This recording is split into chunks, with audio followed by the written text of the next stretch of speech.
ശ്രോത്രയോ ഭസ്ത്രികാവാതാത്മാത ശിഖി പ്രതാപിത ബൃഹന്നാരാജവൽദുസ്സഹം ശ്രുത്യൽ ഗാത്രം അഥാവനോ നിപതിതേ മോമുഹ്യമാനേ നൃപേ സദ്യപ്രാപ്യ വിബോധ്യ ചാത്മപിതരം പ്രവാച ധർമാംഗദാ മോഹിന്യഭ്യുദിതം വചനം നിശമ്യ മോഹിനിയിങ്കൽ നിന്ന് അഭ്യുദിതമായിരിക്കുന്ന വചനത്തെ നിശമനം ചെയ്തു.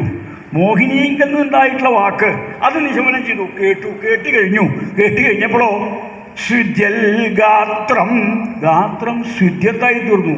ശുദ്ധ്യത്താൽ വിയർപ്പോടുകൂടിയതായി തീർന്നു.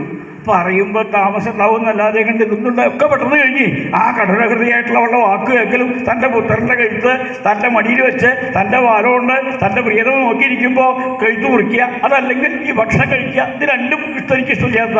അങ്ങനെ വന്നപ്പോൾ മോഹിന്യഭ്യുരിതം വചനം നിശമ്യ തശ്രോത്രയോ അദ്ദേഹത്തിൻ്റെ ശ്രോത്രങ്ങൾക്ക് ഭസ്ത്രികാവാദാത്മാതശിഖി പ്രതാപിത ബൃഹന്നാരാജവദ്ദുസ്സഹം.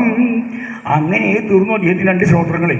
ശ്രോത്രപാത്രം എന്ന് വെച്ചാൽ ശബ്ദം കേൾക്കാനുള്ള പാത്രം, അതായത് ശബ്ദം കേൾക്കാനുള്ള ഉപകരണം, അതിനാണല്ലോ ചെവി എന്ന് പറയുക.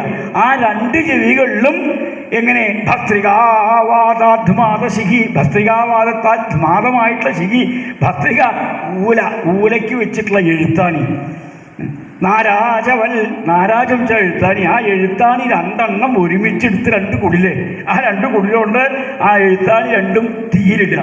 തീയിലിട്ടിങ്ങനെ നല്ലോണം ഇങ്ങനെ ചുമന്ന് നിറയി കഴിഞ്ഞാൽ തീയിൻ്റെ വർണ്ണ പോലും ആ രണ്ട് എഴുത്താണി കുറേ കഴിഞ്ഞാൽ കത്തിക്കൊണ്ടിരിക്കുന്ന തീയിൽ എഴുത്താണി രണ്ടെണ്ണം ഒപ്പം വെച്ച് കഴിഞ്ഞാൽ അതേ ചുവപ്പായി തീരും. അങ്ങനെ ചുവപ്പായി പഴുത്ത് നല്ല കൂർത്തിട്ടുള്ള രണ്ട് എഴുത്താണികൾ രണ്ട് കുടിലുപയോഗിച്ച് പിടിച്ച് ഭസ്ത്രികാവാദാത്മാത ശിഖി പ്രതാപിത ബൃഹന്നാരാജവദ്ദുസ്സഹം രണ്ട് ചെവി കൂടെ ഒരുമിച്ച് ആ കുടിൽ പിടിച്ച് ആ എഴുത്താണികൾ വല്ലാതെ കണ്ട് പഴുപ്പിച്ച് അഗ്നിയിൽ വെച്ച് പഴുപ്പിച്ച് വാദാത്മാദം എന്നൊക്കെ പറയുമ്പോൾ ആ ഊലയ്ക്ക് വെച്ചിട്ടുള്ള ആ വല്ലാതെ കണ്ട് ചൂടാക്കിയിട്ട് കത്തിക്കൊണ്ടിരിക്കുന്ന ഊലയിൽ നിന്ന് ചൂടാക്കി പഴുപ്പിച്ചെടുത്ത് രണ്ട് എഴുത്താണികൾ ഒരുമിച്ചൊപ്പം രണ്ട് ചെവി കൂടെ ശ്രോത്രയോ ഭസ്ത്രികാവാദാത്മാതശിഖി പ്രതാപിത ബൃഹന്നാരാജവദ്ദുസ്സഹം. അതിനേക്കാൾ ദുസ്സഹായിരുന്നു ബൃഹത്തായിരിക്കുന്ന നാരാജം. രണ്ട് വലുതായിട്ടുള്ള രണ്ട് എഴുത്താണികൾ പഴുപ്പിച്ച് ചെവിയിലേക്ക് രണ്ടും ഉറപ്പിക്കുമ്പോൾ ഇറക്കി തീർക്കുമ്പോൾ ഉണ്ടാവുന്ന ദുസ്സഹായിട്ടുള്ള അവസ്ഥാവിശേഷം വാഗ്രൂപേണ വർണ്ണിക്കാൻ വയ്ക്കുമോ? അങ്ങനെ വല്ലവർക്ക് ചെയ്യാൻ പറ്റിയിട്ടുണ്ടോ? ചെയ്യാൻ പറ്റിയവർക്ക് പറയാൻ പറ്റിയിട്ടുണ്ടോ?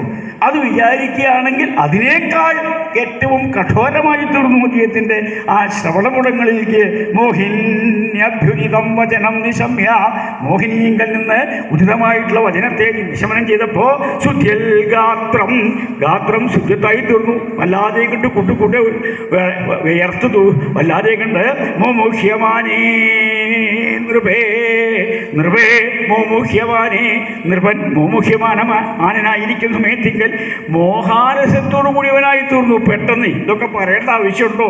ഒന്ന് കഴിഞ്ഞ് ഒന്ന് അങ്ങനെയല്ല, ഒക്കെ ഒരുമിച്ച് ഒപ്പമുണ്ടായി. വിയർക്കുന്നു, രണ്ട് ചെവി ഇരിക്കുമ്പോൾ